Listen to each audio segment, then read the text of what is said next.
आपका अपना channel India A1 news, जो रखे आपको A1।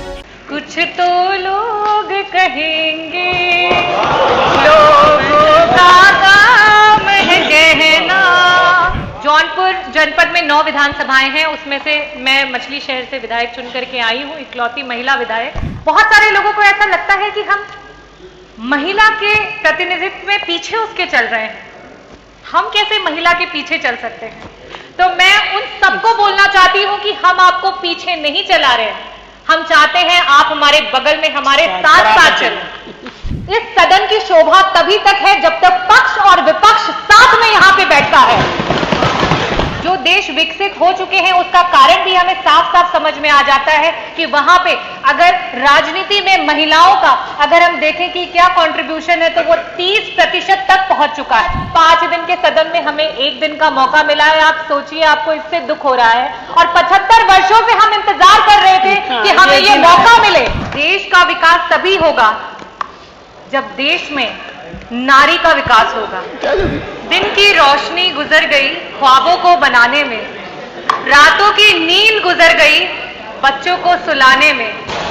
जिस घर में मेरे नाम की तख्ती भी नहीं, जिस घर में मेरे नाम की तख्ती भी नहीं, सारी उम्र गुजर गई उस घर को सजाने में।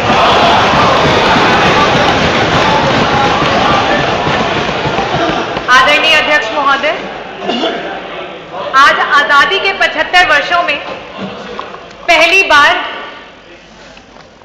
देश की सबसे बड़ी सदन उत्तर प्रदेश की सदन में सिर्फ और सिर्फ महिला विधायकों को बोलने का आपने अवसर दिया।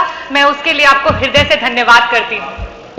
मैं धन्यवाद करना चाहूंगी समाजवादी पार्टी के राष्ट्रीय अध्यक्ष श्री अखिलेश यादव जी का, आदरणीय डिंपल भाभी का, जिनकी प्रोग्रेसिव सोच के कारण आज विपक्ष में होने के बावजूद भी अगर हम रेशियो निकाल लें तो जो महिला जनप्रतिनिधि हैं उनका रेशियो पक्ष के समान है। मैं धन्यवाद करना चाहूंगी हमारी समाजवादी पार्टी की सोच को, जो सोच कहती है कि नेतृत्व का कोई जेंडर नहीं होता। नेतृत्व का होता है एक विचार, एक सोच, एक विचारधारा जिससे आप लोगों को खुद से जोड़ते हैं। राम मनोहर लोहिया जी ने कहा था, देश का विकास तभी होगा जब देश में नारी का विकास होगा। जब नारी विकास करेगी तभी देश का विकास होगा। आज से कई सालों पहले जब अध्यक्ष जी आप, मेरे पिता, उनके सहपाठी जब स्कूल में जाया करते थे तो वहां पे पढ़ाया जाता था कि 3 प्रकार के देश होते हैं: विकसित देश, विकासशील देश और अविकसित देश। और तब वो अपने अभिभावकों से पूछते थे कि हमारा देश विकासशील की श्रेणी में आता है, ये कब तक विकसित हो जाएगा? तो उन्हें कहा जाता था, कुछ नहीं, आज से 8-10 सालों में हमारा देश विकसित हो जाएगा। अध्यक्ष जी, आपके बाद हमने भी स्कूल की पढ़ाई की, हमने भी स्कूल जाना शुरू किया और हमें भी वही पढ़ाया गया और हमने भी जब ये पूछा सवाल तो हमें भी वही उत्तर मिला। आज एक नई जनरेशन स्कूल जाने को तैयार है, लेकिन आज ये देश अपना जवाब नहीं बदल पाया है। क्या हमने कभी इस बात पे मंथन किया है? आज ये जो स्पेशल सेशन बुलाया गया है, ये सत्र ही उसका जवाब है कि आज जो हम 403 विधायकों में सिर्फ और सिर्फ 47 महिला विधायक हैं, वो उसका जवाब है कि जिसकी वजह से आज हमारा देश विकासशील से विकसित देश नहीं हो पाया है। मैं आज बताना चाहती हूं कि अगर हम देश में देखें कि महिलाओं का राजनीति में नेतृत्व के परसेंटेज को निकालें तो सिर्फ और सिर्फ 9% महिलाएं हैं जो पूरे देश में जनप्रतिनिधि के रूप में अपना नेतृत्व कर रही हैं। और इस आंकड़े को अगर हम किसी भी डेवलप कंट्री से कंपेयर करें तो वहां पे जो देश विकसित हो चुके हैं उसका कारण भी हमें साफ साफ समझ में आ जाता है कि वहां पे अगर राजनीति में महिलाओं का अगर हम देखें कि क्या कंट्रीब्यूशन है तो वो 30% तक पहुंच चुका है। और हमें भी अब इस पे विचार करना जरूरी है और इस सदन के माध्यम से मैं आग्रह करना चाहूंगी कि महिलाओं को हर क्षेत्र में आरक्षण देने की जिम्मेदारी इस सरकार को उठानी चाहिए, इस प्रदेश को उठानी चाहिए और इस देश को उठानी चाहिए।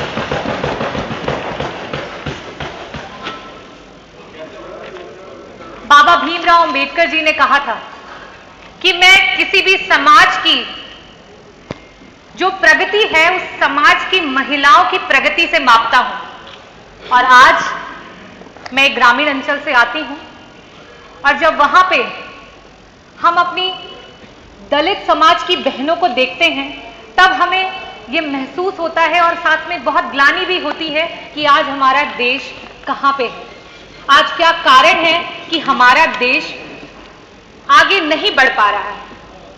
चाहे राजनीतिक क्षेत्र हो या सामाजिक क्षेत्र हो, चाहे एक माँ हो या बहन हो या पत्नी हो या बेटी हो, अधिकांश जगह में भारत देश में हमें निर्णय लेने की आजादी नहीं है। आज जब महिलाएं राजनीति में आना चाहती हैं तो कई प्रकार की कठिनाइयों का सामना करना पड़ता है और उस पर एक छोटा सा शेर है जो मैं बोलना चाहूंगी। कौन बदन से आगे देखे औरत को, सबकी आंखें गिरवी हैं इसी नगरी में।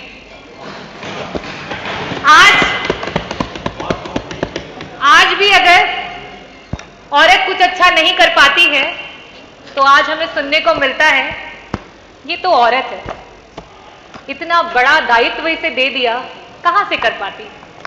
और अगर किसी तरीके से वो औरत अच्छा कर जाती है तो उसे कहते हैं अच्छा, ऐसे कैसे अच्छा कर दिया, ऐसा क्या किया होगा उसने। इस सोच को बदलने की जरूरत है। मैं इस सोच के लिए ये बोलना चाहूंगी कि आज इस प्रदेश को, इस देश को एक मकसद के साथ हमारे प्रदेश की और देश की महिलाओं को बढ़ाने के लिए सोचना होगा। स्वामी विवेकानंद जी ने कहा था कि अगर किसी मकसद के लिए खड़े हो तो एक वृक्ष की तरह खड़े हो और गिरो तो एक बीज की तरह, ताकि दोबारा से उग करके उसी मकसद के लिए दोबारा से जंग लड़ सको।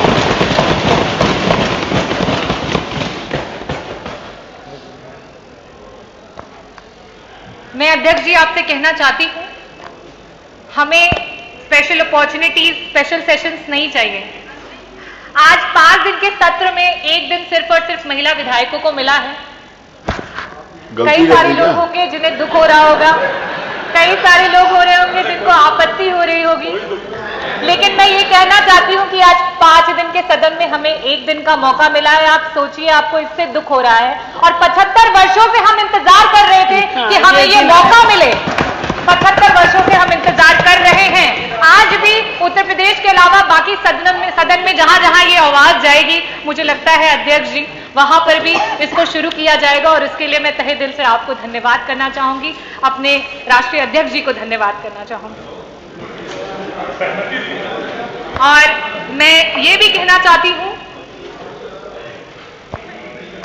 जब सदन में महिलाओं को बराबर का हक मिलेगा तभी जाकर के जनपद में जो बैठे हुए अधिकारी हैं वो भी हमें सीरियसली लेंगे।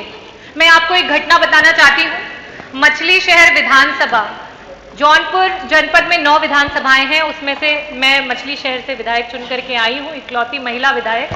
और मेरे यहाँ की जो रोडों की स्थिति है वो बहुत ही खराब है। मैंने पिछले सदन में भी उन बातों को उठाया था और बड़ी मुश्किल से एक रोड है जो स्वीकृत होकर बननी शुरू हुई। जब वो रोड बनी तो उस पर जब शीलपट लगा तो उस पर हमारे जो नेबर के हमारे पड़ोसी विधायक हैं उनका नाम लिख करके आ गया। तो आज अधिकारियों की भी ये सोच है कि अरे ये तो महिला है, ये क्या कर लेगी, और ऊपर से ये विपक्ष की महिला है तो ये क्या कर लेगी। हमें इसको बदलना होगा, हमें इसे बदलना होगा। मैं सरकार से अनुरोध करूंगी कि इस तरीके की सोच पे अंकुश लगाया जाए। साथ ही साथ मैं अपनी महिलाओं को भी कहना चाहूंगी कि ये वक्त आ गया है कि हमें आगे बढ़ना होगा, हमें देश का प्रतिनिधि बनना होगा, हमें आगे बढ़ करके देश को तरक्की के रास्ते पे लेके जाना होगा। अब हमें ये नहीं सोचना है कि लोग क्या कहेंगे और समाज क्या कहेगा, क्योंकि कुछ तो लोग कहेंगे, लोगों का काम है कहना, पर अब हमको चुप नहीं रहना। मुझे मौका मिला है उसके माध्यम से अपने विधानसभा की सारी मेरी माताओं और बहनों को दिल से धन्यवाद करती हूँ कि उन्होंने मुझ पे इतना भरोसा जताया और मुझे जिता करके यहाँ पे भेजा। मैं साथ ही साथ ये भी बोलना चाहती हूँ कि आज हम भारतीय बड़े आधुनिक बनते हैं, हर बात पे बड़ी बेबाकी से चर्चा करते हैं, लेकिन जब बात आती है महिला के सशक्तिकरण की तो ना जाने हम क्यों चुप्पी साध लेते हैं। हम क्यों भूल जाते हैं कि भारत की आजादी में महिलाओं का बलिदान कहीं से कम नहीं था, चाहे वो रानी लक्ष्मीबाई रही हो, चाहे वो झलकारी देवी रही हो, चाहे महारानी अहिल्याबाई होलकर रही हो, चाहे ज्योतिबा फूले जी रही हो, और साथ ही साथ चाहे वो मातंगी देवी रही हो जिन्होंने वंदे मातरम कहते कहते अपने प्राणों की आहुति दे दी, चाहे वो कनकलता रही हो जिन्होंने 17 साल की उम्र में हाथ में राष्ट्रीय ध्वज को लिए वीर गति को प्राप्त हो गई हो। हमें उन बातों को नहीं भूलना चाहिए और शायद इन्हीं बातों को भूलने की वजह से आज महिलाएं पीछे छूटती चली जा रही हैं। मैं आज इस सदन के माध्यम से ये कहना चाहती हूं, मैं ग्रामीण अंचल से आती हूं और वहां पे मैंने कई बार सुना है, तो मैंने कहा कि यहां से एक मैसेज देना बहुत जरूरी है।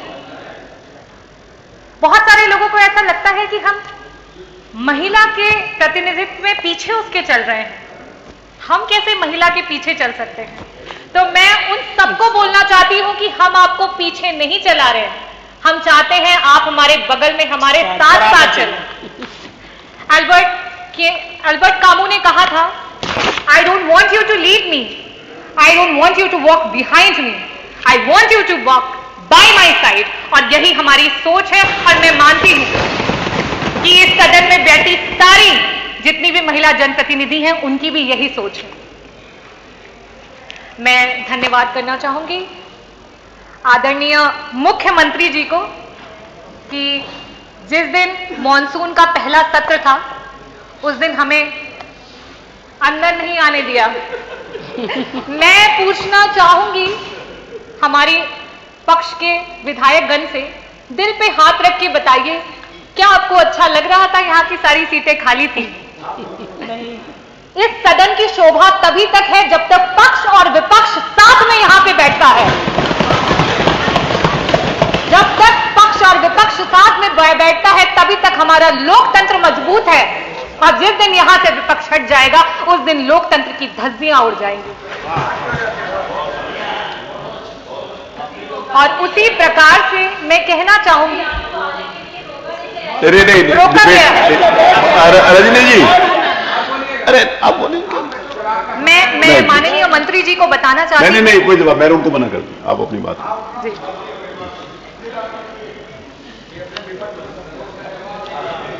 चलिए धन्यवाद, अगर हो गया हो तो। नहीं सर, नहीं हुआ, अभी तो बहुत लंबा है। वो कागज नहीं मिल रहे, धन्यवाद अध्यक्ष जी। नहीं कागज नहीं मिल रहा, इसी को बोल रहा था। मुख्यमंत्री जी को धन्यवाद कर रही थी कि जैसे कि हमें आने नहीं दिया, तो उस दिन यहाँ पे आपके पॉलिसीज की पर्चियां बट रही थी, तो मैं बहुत बहुत धन्यवाद प्रकट करना चाहूंगी कि वो पॉलिसीज की पर्चियां हमें भी मिली। तो मैं उसके बारे में बताना चाहती हूं। उसमें आपने विवाह के लिए कन्या अनुदान देने का एक संकल्प लिया है। कोरोना काल में बहुत सारे गरीब परिवार अपने बच्चों की शादी नहीं कर पाए। वो गरीब माता पिताओं ने अभी कुछ महीने पहले जब शादी का सीजन था तब वो अपने बच्चों की शादी कर रहे थे। मेरे विधानसभा से ना जाने कितने परिवार हैं जिन्होंने उस अनुदान पे आस लगाए बैठे हुए थे, और आज वो शादी को बीते हुए 4 से 5 से 6 महीने हो चुके हैं और आपका अनुदान नहीं आया है। और जब आपके अधिकारी से बात करते हैं तो वो कहते हैं मैडम हमारे पास कोई बजट ही नहीं है इसके लिए। तो मैं कहना चाहती हूं कि आपकी पॉलिसीज सिर्फ कागजी हैं, उन पॉलिसीज का जमीन पे कोई भी कहीं पे कोई रिकॉर्ड नहीं है। मैं आज कहा गया माननीय मुख्यमंत्री जी द्वारा कि हम अपने जो भी हमारी प्रॉब्लम्स हैं उन्हें बता सकते हैं और एक सकारात्मक तरीके से इस पर डिस्कशन कर सकते हैं। तो मैं आपको ये बताना चाहती हूं कि मे भी ऐसा हो सकता है कि आप सच्चाई से अपरिचित हो, तो मैं आपको ये बताना चाहती हूं, अवगत कराना चाहती हूं और एक रिक्वेस्ट भी करना चाहती हूं कि जो आपकी पॉलिसीज हैं वो लोगों तक नहीं पहुंच पा रही हैं, इसके लिए एक डेलीगेशंस की टीम बनाई जाए।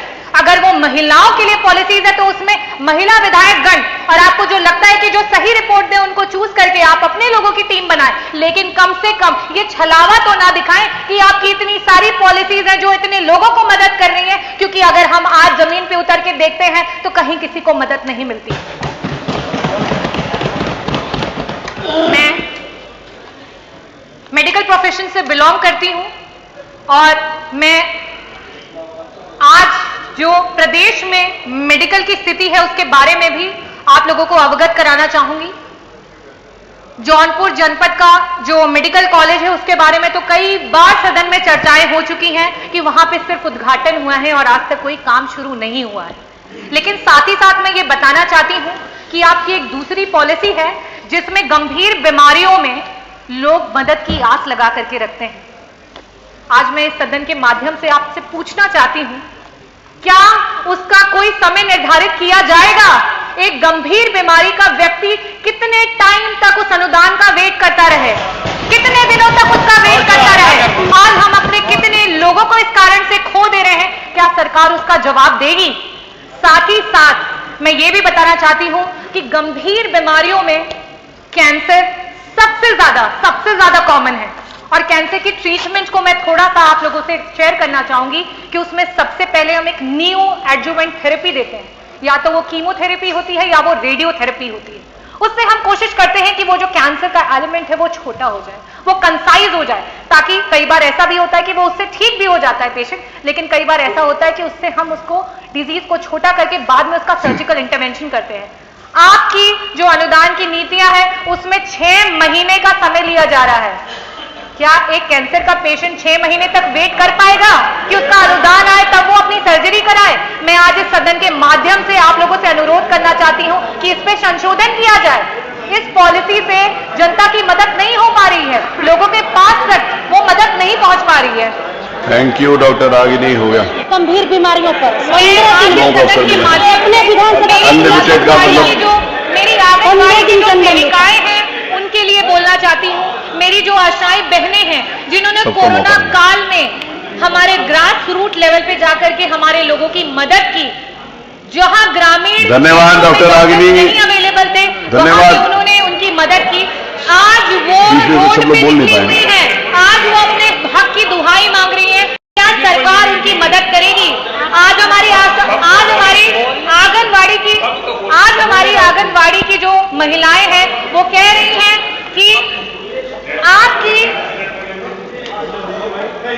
अरे कंपेयर नहीं करिए किसी के साथ। महिलाएं ये कह रही है, सारी बातें सबने बोलना है ना, महंगाई के कारण उनकी कमर। महबूब जी आप आखिरी तक बैठेंगे। आज जब मार्केट में तेल 200 रुपए किलो है रिफाइंड ऑयल, तो उन्हें सिर्फ 120 रुपए मानक मिलता है। आज जब मूंग की दाल मार्केट में 100 रुपए की है तो उन्हें सिर्फ और सिर्फ 59 रुपए मिलता है। आज जब मार्केट में आलू 30 रुपए किलो है तो उन्हें सिर्फ 7 रुपए मिलता है। आज उनकी मांगों को कौन सुनेगा? कौन उनकी दुहाई को सुनेगा? मैं साथ ही साथ बात करना चाहूंगी NRLM की जो हमारी बहनें हैं, जिन्होंने आपके चुनाव के दौरान आपकी रैलियों में ढेर सारी भीड़ जुटाने का काम किया। आज वो अपनी मांग कर रही है, आज वो अपनी दुहाई बोल रही है, कौन सुनेगा उनकी बातों को? मैं बहुत गर्वित महसूस करती हूं कि जिस समय भाजपा की सरकार ग्रामीण क्षेत्रों में बिजली कटौती करने में व्यस्त थी, उस दौरान मेरे क्षेत्र से कई सारे बच्चे हैं जिन्होंने बोर्ड्स में 95% अबव मार्क्स स्कोर किए, और साथ ही साथ आपका जो नेशनल एग्जामिनेशन होता है मेडिकल का, उसमें 7 से 10 बच्चों ने उसमें रैंक निकाला है। तो मैं आप लोगों को ये बताना चाहती हूँ और साथ ही साथ ये भी कहना चाहती हूँ, जबकि मैंने पिछले सदन में भी कहा था कि ग्रामीण इलाके के बच्चे कहीं से भी मानसिक रूप से शहरी बच्चों से कम नहीं है, लेकिन आज उनके पास वो व्यवस्था नहीं है। आज स्कूल माध्यमिक हो, प्राइमरी हो, हायर सेकेंडरी स्कूल हो, उनके रास्तों को मेन रास्तों से नहीं जोड़ा गया है। आज जब उनके परिवार वाले, उनके घर वाले उन्हें स्कूल तक छोड़ने जाते हैं, वहां रोड पे उनके एक्सीडेंट्स हो जाते हैं। इस पे सरकार कब मंथन करेगी? कब इसका असली आईना आप लोग देखेंगे?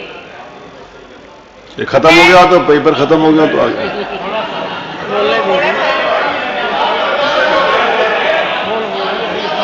मैं साथ ही साथ बोलना चाहूंगी, ये जीरो टॉलरेंस की सरकार है और आदरणीय हमारे मंत्री जी, संसदीय कार्य मंत्री जी ने कहा था कि जीरो टॉलरेंस की डेफिनेशन ये नहीं है कि कोई अपराध नहीं होंगे। जीरो टॉलरेंस की डेफिनेशन ये है कि सरकार अगर इस तरीके की चीजें होती हैं तो उस पर तुरंत और सख्त कार्रवाई करेगी। लेकिन आज जो मैंने 56 में मांग उठाई उसमें एफआईआर नहीं हुआ और इस तरीके की बहुत सारी केसेस हैं जिसमें महिलाओं को रात रात भर थाने पे बिठा के रखते हैं और उनकी कोई एफआईआर नहीं लिखी जाती है, कोई मांग को नहीं सुना जाता है। उस पर सरकार कब मंथन करेगी और कब ऐसे लोगों के अगेंस्ट में एक्शंस लिए जाएंगे। साथ ही साथ मैं ये भी कहना चाहती हूं कि शायद आप लोगों को ना पता चल पा रहा हो और फिर से आप सच्चाई से अनजान हो, तो आज थानों पे सिर्फ और सिर्फ वसूली भाई बैठे हैं और रक्षक भक्षक बने हुए हैं। कृपया करके इसका भी निवारण निकाल दें तो मैं बहुत बहुत आभारी रहूंगी आपकी। Thank you. मैं लास्ट में अपने देश की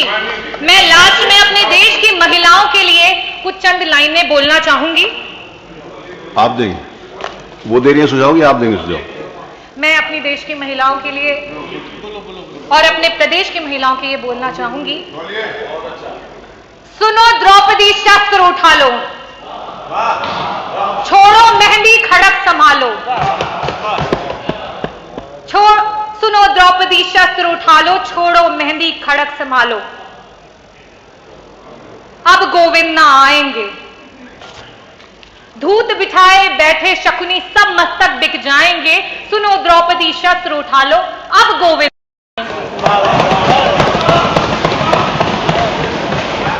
कल तक केवल अंधा राजा, आज गूंगा बहरा भी है। कल तक केवल अंधा राजा, आज गूंगा बहरा भी है। होठ सी दिए हैं जनता के, कानों पर पहरा भी है। तुम ही कहो ये अश्रु तुम्हारे, किसको क्या समझाएंगे। सुनो द्रौपदी शस्त्र उठा लो, अब गोविंद ना आएंगे, अब गोविंद ना आएंगे।